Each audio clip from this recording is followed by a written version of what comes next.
Avec au moins 300 cas et aucun décès officiel, le Vietnam est exemplaire dans la lutte contre le coronavirus. Alors, comment la 31e puissance mondiale frontalière avec la Chine a su tirer son épingle du jeu? Eh bien déjà en isolant chaque malade de son entourage. Jean-Noël Poirier, ancien ambassadeur de France au Vietnam, testé positif au Covid-19, en fait l'expérience. À 1h30 du matin, on entend sonner à la porte de manière répétée. Et quand on ouvre, on voit deux personnes habillées en cosmonautes, en surblouse bleue, qui entrent et qui vous disent que vous êtes positif. Ça vous réveille d'un seul coup, de fait.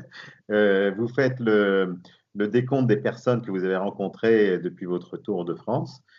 Puis vous faites un baluchon et vous partez. Les autorités vietnamiennes savaient que le pays n'avait pas les moyens de se lancer dans des tests à grande échelle.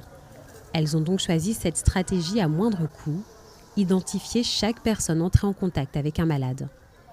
Toutes les personnes testées positives au Covid-19 sont ensuite isolées dans des camps militaires ou des hôtels.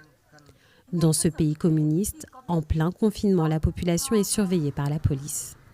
Le peuple vietnamien est habitué à un système d'encadrement assez étroit, puisqu'il existe depuis de très nombreuses années, depuis des décennies dans ce pays, mais que ce système d'encadrement soit mobilisé pour la lutte contre cette épidémie, tout le monde a trouvé ça très légitime.